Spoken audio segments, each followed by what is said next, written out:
Okay, joining me today is a very special guest and perhaps the quickest guest been able to get on here. Odhran, welcome, man. How you doing?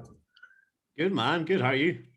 I'm doing great. I was just going to start off by saying real quick, you got to be probably one of the most professional guests I've had on because literally when it comes to scheduling guests, they usually give me like a week's notice. They usually give me like at least 48 hours. And then there's a time frame at which we're talking. It takes like, a day to respond or a few hours to respond. So for the listeners at home, I had to get on up because my friend at the gym told me about your podcast. I was like, awesome. I'd love to listen to one. And then I followed you on Instagram. And as I was listening to your podcast, within 1 minute of listening, you reached out to me. Utmost professionalism, man. Was that luck or are you normally like this? I'm normally quite good on it, man. Like, because if you think about it, right, every single person who follows you, and this is something that I try to teach PTs with business, is that they're following you for a reason, right? So I like to reach out to everyone and find out, hey, why did you follow me? Like, how did you come across me? What's happening? And then, it just so happened that you sent me the screenshot of, damn, you're quickly. I'm just listening to your podcast, just turned it on, and like you messaged me. Like, if somebody's thinking about, jumping in potentially with joining my PT, and maybe they're, say for example, somebody follows you and follows me and they follow 3 other trainers around Perth, and I get back to that person within an hour, 2 hours, 3 hours, but if somebody takes 2-3 days, who are they going to end up going with? In the time that it takes other trainers to get them to reply to their message, I've already got that person signed up and ready to fucking rock with a big result. You know what I mean? Rather than wait and wait and wait. So I just think about it's all about connection, man. That's all Instagram is for me. It's like, yes, it's a business tool and it's a social tool, but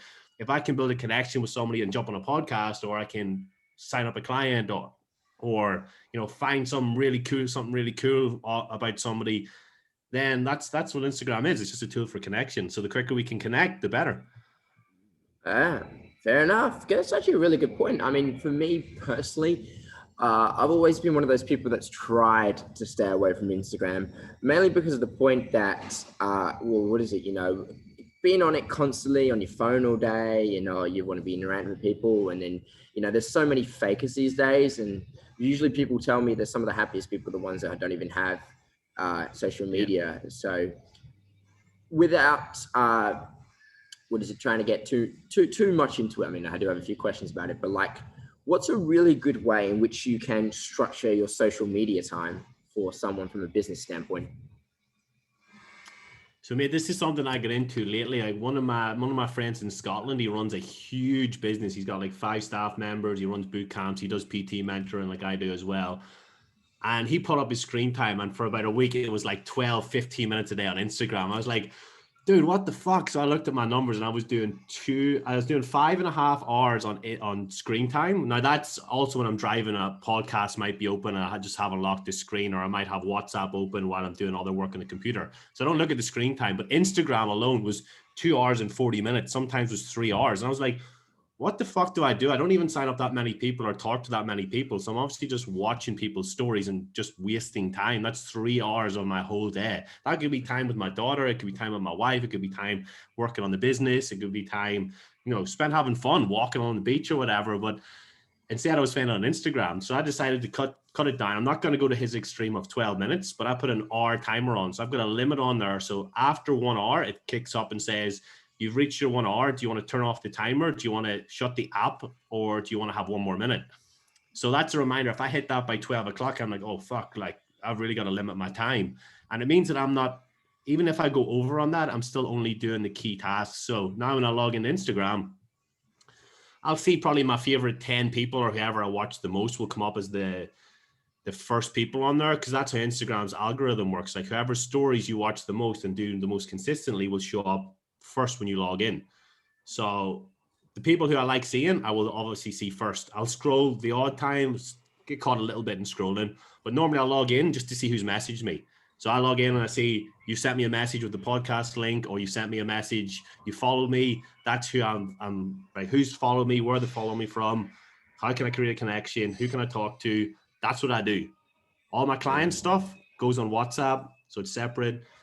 all my Instagram stuff, I'm literally logging in to post something, logging in to go live, or logging in to talk to somebody, basically. Yeah, that makes a lot of sense because I've had people who are social media experts on the show before, and one of the things that they said that Instagram does that makes them so much time wasted, so time consuming, is the fact that on Facebook now it's separated to Facebook Messenger. So you meet people who just have Facebook Messenger but do not use Facebook at all, so they can just talk to people without, pardon me, having to scroll. But Instagram doesn't do that. And what Instagram is doing is it's taking social media aspects from different apps and putting it into theirs. Like just recently Instagram added reels, and, these little 5-second clips, and now all of a sudden people are spending so much more time on Instagram, and people are adding all these filters to their photos, and that adds up more time.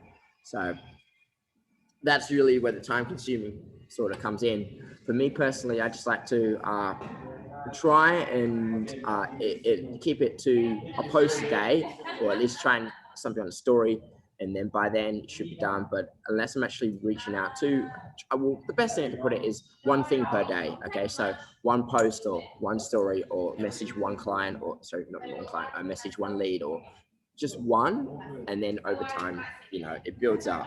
And then again, trying to get stuck into the void of actually scrolling constantly. Anyway, so the next point I just wanted to get onto, man, is we're a little bit away from the social media stuff now. Personally, you've done really well for yourself to build up a bit of a following. You've done really well for yourself in the PT business and for your podcasting. So let's rewind the clocks back a little bit, man. Can you give me like a little bit of a rough rundown or a timeline on how you got to becoming a PT? Yeah, sweet, man. So basically I went to uni for sports and exercise science. Didn't really know what I wanted to do at the time. Didn't know it was going to lead me down this route or anything. Just thought, oh, this sounds interesting. Let's go and do the course. While I was there, done my gym instructor course as part of the uni degree. It was an extra additional module. You could just sign up and do this for a cheap price. I was like, let's do it. All my mates are doing it. Let's just have some fun. Qualified as a gym instructor. Started working in a council-run gym. Really cushy job. You were just like showing people around, writing programs of how to use the equipment, something to just sort of get them moving, but wasn't really personal. So it was really cushy. The wage was pretty awesome, actually, for the time. It was like above minimum wage for back home in Ireland. So I just wanted to stay in that job. I was basically like watching UFC, like reading MMA Junkie and different things from behind the computer screen and reading about fitness and stuff, and occasionally having to do work and cleaning. And I was like, this is pretty sweet, Then one of my mates there, he's like, I want to do my PT course, and it's in Belfast. Now, Belfast is about an hour away from where I lived. So we said we'd split the driving. Part-time course, Wednesday night, Saturdays. One of us would drive up one day, one would drive the next. So we did that part-time. It was pretty cheap. So I was like, something to do, a bit of fun, and get to go up to Belfast a bit and have some fun up there, and maybe go for some nights out up there. Didn't think it would lead me to where I am. So basically, cut a long story short, I started to sublease some space out of a private facility, just pay like a rent to be a contractor there and run my own business. Then opened my own small studio, which was very, very small. Just for me and my clients, like small groups of 3 to 4 people at a time. Sold that, moved to Glasgow in 2014, where I then met my current wife, then girlfriend, current wife. Congratulations. Got married in 2017. Weather was shit that year. We came back from honeymoon. We're like, fuck, this sucks. So she's a dentist, so she qualified to get into Australia. My qualifications obviously wouldn't cut it. So she got us a job. She picked Perth, moved here in 2018, started to work in Doherty's. The month later, they opened in February 2018, and I've been in there ever since. So I do 2 days a week in there currently, and run the rest of it online. Also mentor PTs in my spare time on how to grow their business and give better service. And I just recently took on my own, my first staff member, Shireen, who's come in as an online coach. She's in Melbourne at the minute, and she's going to be doing some work for us as well. So have that female approach to the business as well. Wow. I was going to say, you've been working at Doherty's for how many years? 3.5 years now. So since they opened. Oh, nice. Did they finally sort out that parking? I haven't been there, but I know is the facility's awesome. The design's awesome. The equipment's brilliant, and they give you that old school vibe. But every time I ask, they're like that. Okay, so Like, what's the downside then? Oh, parking, man. You can't get in parking unless you're catching a train into the city. It's a nightmare. That's what I hear. So yeah. Yeah, I don't know, man. I'm normally in mornings, so I don't know what it's like in the evenings, but it's normally quite good to park. There's loads of businesses around and there's loads of like street parking around, but the actual car park, there's only maybe like, 10 or 12 bays, maybe 12. Mm-hmm. And then it's just street parking around it. So it's just park up, short walk, on you go. Yeah, understood. Understood. Anyway, man. So you're starting out as PT now. Now you've gotten to a point where you're actually mentoring and you're actually doing online clients as well. Now, uh, what's the best way to structure this question is, a lot of the times when you're a PT or someone is just starting as a PT, the first thing you would see for an ad on Instagram is people trying to get you to go online, okay, and people trying to get you to do get online clients. Now, what is the best advice you could give to someone, or what is some good advice you could give to someone who would potentially like to go into that online business down the line? So the sooner you start, the better, right? Think about it like you're at UFC gym, I'm at Doherty's. There's only so many hours you can actually do in the gym before you're going to get burnt out, right? But you can maybe handle 10, 20, 30 online clients aside of that just require you to do the programming, check in. So it's very scalable to move your business online. You're not actually trading time for money of 30 hours in the gym to take on 30 clients. You can take on 30 clients and you could probably do in a weekend worth of work. You could do, even if you wanted to bash all out their check-ins in one day, you could probably do it all in one day, So it's very scalable in that sense. That's why it's so attractive to people, right? It's not this lifestyle of, I get to do it from the beach. Like I live in Scarborough. If I go down with my laptop to the beach, there's no way I'm doing any work because of the fucking glare from the sun. Like nobody lives this beach lifestyle where they're sipping Mai Tais on the beach and, doing their client check-ins. Everyone's going to be doing them in an office like this. But it is glamorous because you get to do it from home. Like I'm here at home now in my office, and this is where I spend most of my time, where I'm not in the gym. And that's the appealing factor, is that they can essentially work from anywhere in the world. And it is very scalable, but you've got to start. But the thing is, it helps to have had the gym experience. If you're a new trainer coming into the industry, you need to have that time with your hands on a client where you can spot the flaws. You can develop that relationship where they may open up to you sooner. Like if you're working with, say Barbara, your client's name is Barbara, and she's just a normal mom, she just wants to lose some fat. She's going to open up to you potentially quicker one-to-one because she feels more connected to you, and you can learn about the problems that Barbara faces quicker than online, because she might not be as open with an online person until you get that experience of how to peel back all the layers. Even just looking at their technique, if somebody sends you a video on WhatsApp and you're trying to critique their technique and you don't know how to look for the things, like what angles to get them to film from, how to actually change their technique, what may be going wrong, is the weight too heavy? Like if you haven't done that in person, it's very hard to do that online. So you kind of need to do some sort of face-to-face training to make yourself a very, very good online trainer. Very nice. So you talked about having that floor time, and then before you're going online, do you believe there should be like a certain amount of years or a certain amount of hours that you should have at least done with your clients before you move to that online time?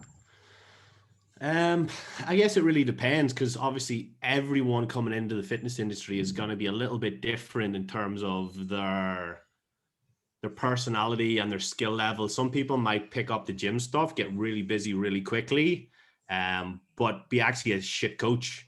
Like they might not have the personal skills to do that. Whereas somebody might have incredible skills, really understand their clients and really understand the mechanics of everything, but just not be as busy. In which case, probably the best suited person to be the online coach and be that supportive network outside of the gym would be the person who isn't as busy, but kind of understands the niche and understands how to correct technique, versus the guy who's just, oh, I've got 30 clients, so it's like, I'll go online now because I've got 30 clients. If the guy who's the empathetic sort of guy who can relate to clients and can correct their technique properly, if he waited till he was at 30 clients or he'd done 2 years, he might never get to that stage because maybe he just lacks the business skills to get there. So it's kind of hard in that sense, but I guess you will know when you want to do it. And then it's just a case of throwing it out there, because if you're a PT in a gym, you can't just expect people to come to you and say, hey, I want an online coach. Do you do it? Like that's very rare. Even for me at my level now, very rarely do people come to me and say, hey, oh, you're the guy for me. I need to have you because you are the fucking dog's bollocks. Like, I'm not fucking Michael Jordan over here, like of PTs. Like, that's not going to happen. That doesn't happen to most PTs, regardless of how good they are. It's a case of marketing and telling people that what you do. So when you do decide to do it, it's a case of just throwing it out there saying, hey guys, I'm opening up a few spots for online coaching. I think this is really going to take off, but if you want to jump in, I'll give you a special price maybe for the first 10 people. And you dip your feet in it without really going all in. If you take 5 people on to start with at a special price, just to see how you like it, and then you can handle those 5 people, right? Rather than trying to take on 20 people, 30 people from the get-go and failing to deliver on it. Because if you can deliver on it with 5 people, then you most likely will be able to deliver on it with 10, 15, 20 people. Wow. So at the end of the day, you think it's more of someone who's going to show a lot more empathy that's going to be quite successful in the online coaching, you say? I think it obviously just depends on the people. Now, that's just the thing. But like, you need to be approachable online. People need to be able to open up to you. People need to not feel like it's just like an email they get every week. Like, here's the thing, like online coaching used to be where you'd go and somebody with 100,000 followers or whatever, somebody who had a nice body would sell you their 8-week program or the 12-week program. You basically just get an ebook for $50 with 12 weeks worth of workouts and rough idea with what to do with your food. People still sometimes think that's what online training is, when really online training is everything that one-to-one training is without the face-to-face time. So it is personalized, it is supportive, it is coaching, it is everything they need to get themselves to their goal, just without that face-to-face time. I see. So how long have you been, how long have you been coaching online for now, did you say? So I qualified in 2010 as a PT, and then whenever I moved to Glasgow in 2014, some people wanted to keep coaching, right? So basically, they were my first online clients. I was like, yeah, cool. I don't know how this is going to work. Let's just do it via email, and it's sort of graduated over time. But I started doing it in 2014 when it was completely different. It wasn't common to be doing online coaching in 2014. Even now, I know some trainers who are kind of against it, but you know, back then it was a different sort of model. Like, there wasn't as much technology around. It was like a Skype call with your client on a Sunday just to check in how they were going, change their food a little bit, and everything else done by email during the week. But it's really evolved over the years now, where it's more than just like buying an ebook. It's like getting into the client's life, getting them able to open up to you just like they would in a PT session, tell you about their sleep, their stress, their struggles, their wins for the week, what they feel they need to work on, and how they're feeling in their body. And it's just as good as PT, in my opinion, to get people the result that they want. It's just a matter of framing them and making the client realize that in their head. Wow. Yeah, that's definitely a solid effort. I mean, because when you think about online, it's a very, very different approach to being in person, because when you're in person, you can sort of pick up on people's body language, you can pick up on their tone, you can pick up on the way they dress, and pick up on the way things they like and the way they move around you. And then it's kind of coming down to reading that person. And online, it's a very, very different thing, because like you get those people who just, you know, there's a guy who's got absolutely shredded to the bone, and then people just assume, oh, he knows a lot about fitness, or the girl who's just got, you know, a great figure, and then all of a sudden, and she's competed once, and all of a sudden they think she knows absolutely everything. So I guess for me, it's more about being like actually legitimate and being real. And the other one I always tell friends, or one thing I try and tell myself every day, is try and be the coach who you would want to train with yourself. And then again, everyone's different. But for me, the ideal is one who's honest, one who at least admits to being wrong in places that I know. Because for me, fitness and nutrition is a never-ending and constantly growing sector. And then if someone comes to me and says, "Look," and they gives this question, you shouldn't be afraid to say, "I don't know," because that admits to being honesty. But then you can go home and you can learn, you can come back from there. And then the last one is just being at least being disciplined, and at the end of the because at the end of the day, if you just do this thing and try and wing it once a week, or if you don't devote enough hours to it, then clearly that shows that it's not really going to be successful in the long term. But that's just the things I'll go with. Anyway, now moving away from that sort of coaching stuff into the podcasting world, you said it yourself. You're a family man. You run a successful mentoring. You're a personal trainer yourself. You're a podcaster. How does someone like you schedule a day or schedule a week if you've got that many things to juggle? I guess I think the podcast isn't. That's why we're on the podcast a day after we first connected, right? Like podcasting to me isn't hard. You just go on, and it's different, obviously, being the other side of it now, not being the host, which is obviously weird. But like for me, it's just you jump on, have a conversation with somebody about a topic that we kind of just talk about. I'm like, hey, what do you want to talk about? Right, sweet. Let's not script it too much. Let's just go on and jump on. And I don't edit anything with that. I will like be writing down notes on a Post-it, like 21 minutes, we talked about this topic, and maybe that will be a good clip. And I'll just pick those moments out and I'll make a quick clip, but I'll have a podcast up within 15 minutes of the interview ending pretty much. I just literally put the intro and outro on and bash it up. There's nothing gets edited. It's nothing fancy. It's just raw, unscripted. So for me, that's not an extra lot of work. The hardest thing is now I've got a podcast guest tomorrow night at 8 p.m. because that's 8 a.m. his time in America.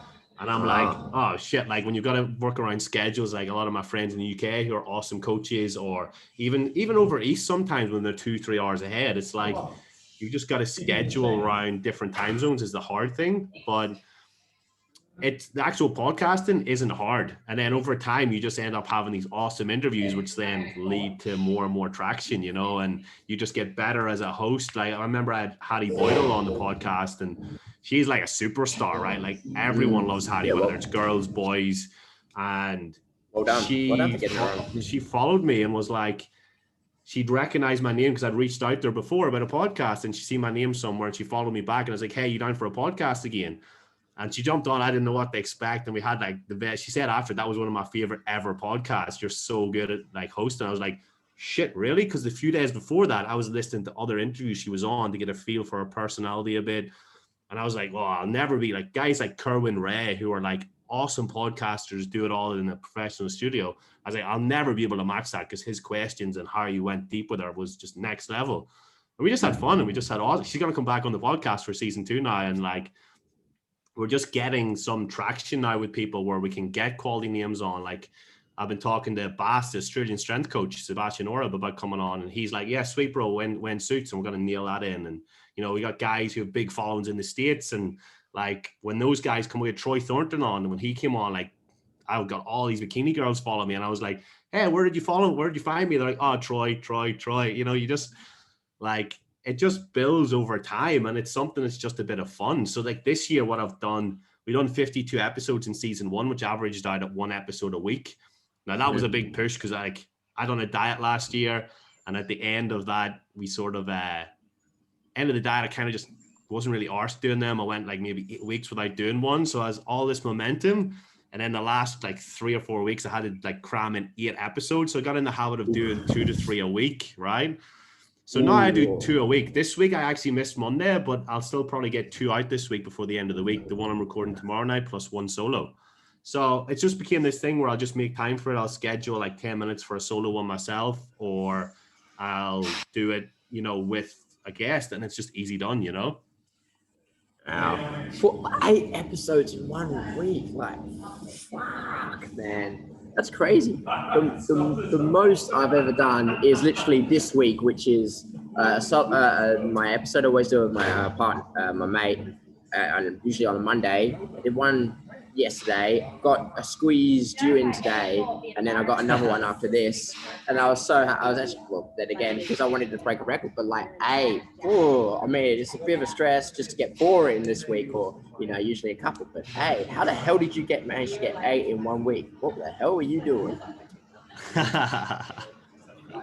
Yeah, man. So it's just like over time, like you just get used to doing these things, and you just build it, and you just roll with it. And then like now me doing 2 a week is just natural. I missed one, like I said, and now it feels like, oh fuck, I've missed like that one thing I was meant to do because I just got busy on the weekend.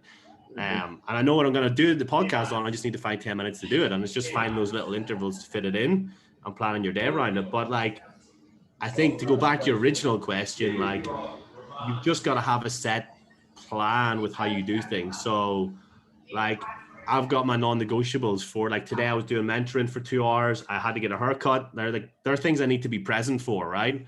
There's other things that I can maybe outsource to other people. I can get stuff done early morning. I wake up at 5. My daughters and my wife don't wake up till about 6:30, 7. So that's an hour and a half. I can do some solid work in the morning.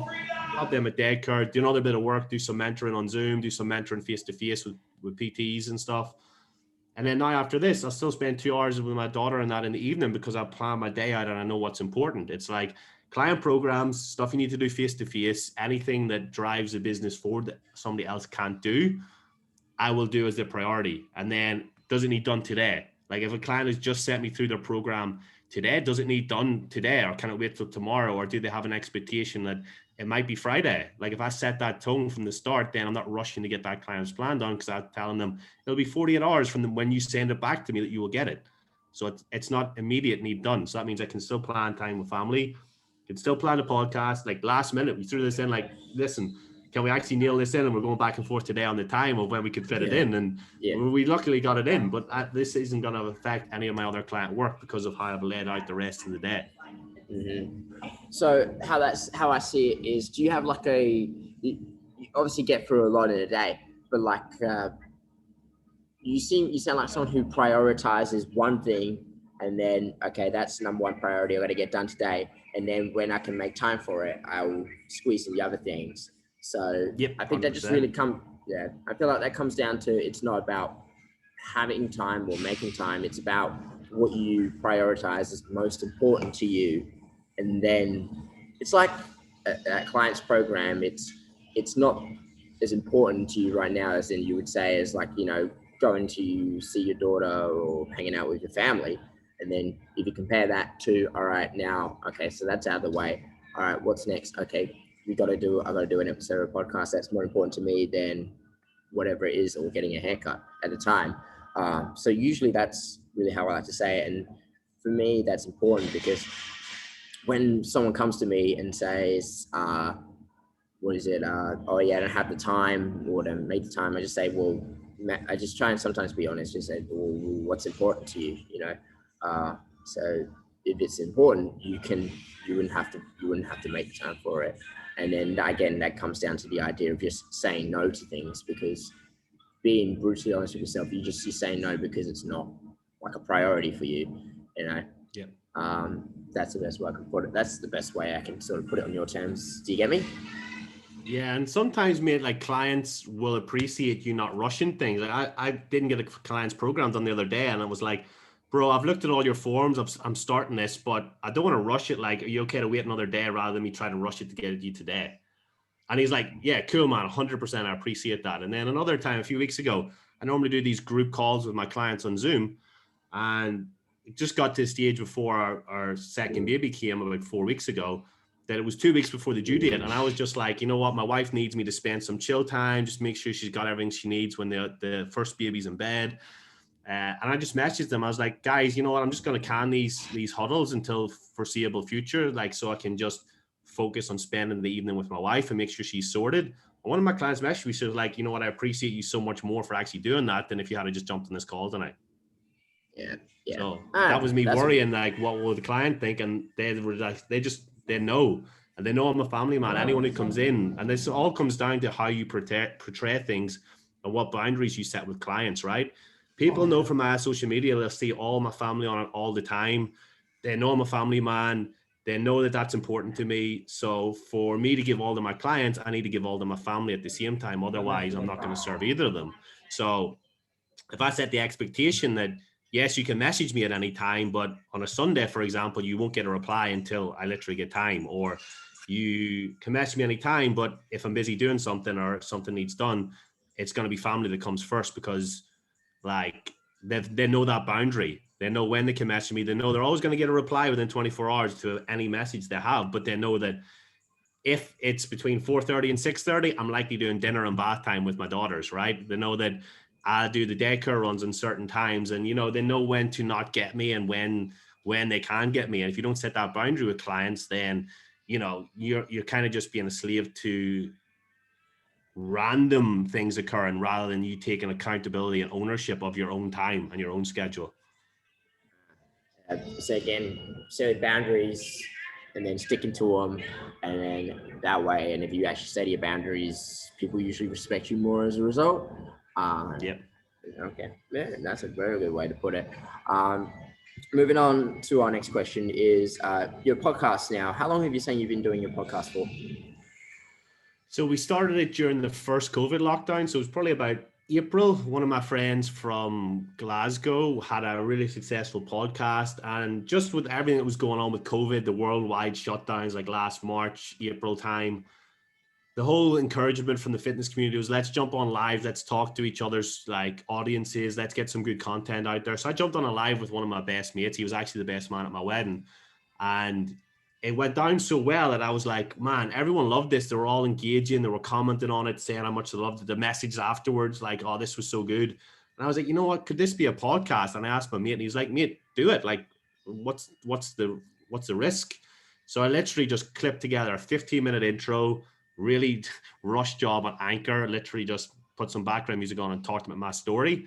And then Instagram Live became the first episode. That guest, I just saved the Instagram Live to my phone, pulled the audio and put it up as a podcast. And then the rest is history, Very nice. Okay, so over a year, I've been doing it since April. You've been doing it since April, so you've been doing it much longer than me. Me and my best mate, we started this. This was actually a 3-year idea. We met in university, and then we were both doing the same course. And then we said, like, we were both, believe it or not, we were both gigantic fans of Joe Rogan. So we'd be like, hey, man, we used to joke about, like, hey, it would be cool if we did our own thing one day, because all we ever talk about is fighting and talking to fighters and all that sort of stuff.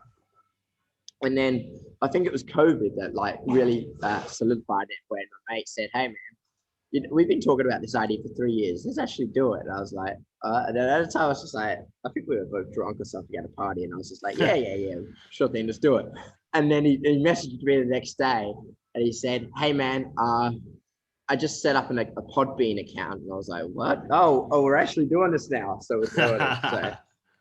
So since then, he just made that first step. That literally just the first step of setting up that account. And then since then, we just try to get the ball rolling. And honestly, from one podcaster to another, I just wanted to ask, like, what are some like lessons you can give to all the guys who are just literally just starting out? Okay, get a good mic. So I've got, if you're watching on YouTube, I've got the Blue Yeti mic in front of me. Now, this is something that I've obviously used. I do client check-ins with this for my online coaching, and it's transferred over to a lot of things just for quality sound. Like that's a reasonably $200-300 for that one. You can get ones for like $100 or $150. Like, there's no reason for shit quality sound on a podcast, to be fair.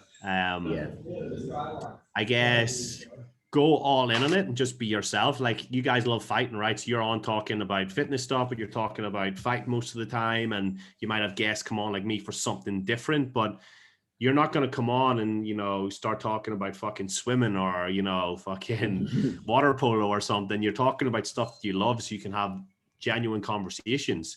And also, just probably don't script it. Like, the first little while, I used to send clients questions like, hey, this is how it's going to flow. I think ask about specific things that I want to ask about that person. After a while, we just threw out the script, and the most we do now is, like, if we're coming on for a topic, I'll be like, hey, what do you want to talk about? Or is there anything you're really passionate about? Or do you just want to come on and talk about your story and see where it ends up? And the best episodes are whenever they're not scripted. So get a good mic, don't script that, and just have fun. Yeah, I 100% agree. How I try to do it, I always tell everyone, let's just try and flow, man. Even if I ended up talking about something like random in the end, like it doesn't matter, because it shows that you're actually engaging in conversation. And the problem with the podcasting is that it shouldn't have to be an interview. It shouldn't have to be me just piling questions. It should be you actually constantly engaging and being an active listener, because if you have to like refer to all these questions, like I try and limit myself that for you, I only had 5 questions that I was going to ask you. and or this and everything that's coming through right now is something that I just thought about just as a result of talking to you from earlier. Yep. And that just shows the legitimacy of it. The last thing I want to just tell everyone is just be fucking patient, man. Like, the biggest lesson I thought was when I started was, oh yeah, I'm gonna message all the big guys, I'm gonna get all the people who are verified, everybody who's on a big podcast I listen to, I'm gonna message them straight away. And then I realized that I was completely wasting my time, because nowadays in this day and age, God knows how many podcasts there are, because there's an explosion of them. Just met, I think, like, I'm not definitely not calling you small, but I'm just saying start local, literally start local. Yep. Find out who your local trainers are, find out who your local fighters are, about comedians, doctors, anyone who's local. And then literally one of my close friend, my coach and friend, Jamil, who runs his own podcast, just said, look, just ask. The worst thing they can say is no. Literally, it's not like anyone's going to go out of the way to shame you. So yeah, 100%. Yeah, and also people like to go on podcasts because they like the idea of a bit of recognition, and a bit of appreciation. And I feel like that's one thing I want to do, because I want to give people, especially fighters who make fuck all money in our local MMA, some form of appreciation, which I believe they deserve. And then I just believe over time that comes back to you once you've done like the first few hundred episodes over time. Yeah. Anyway, so the last question I just wanted to ask you before we clear this up is, first of all, killer. Having you on, man. I'm grateful to have you on. One day in the future. Thank you. This is going to be an in-person podcast, so we're paving the road for now. But I just wanted to ask you, man, before we wrap this up, is there any shout outs? Is there any person you want to thank?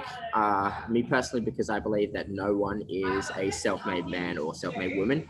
Everyone's got people that help them out down the line.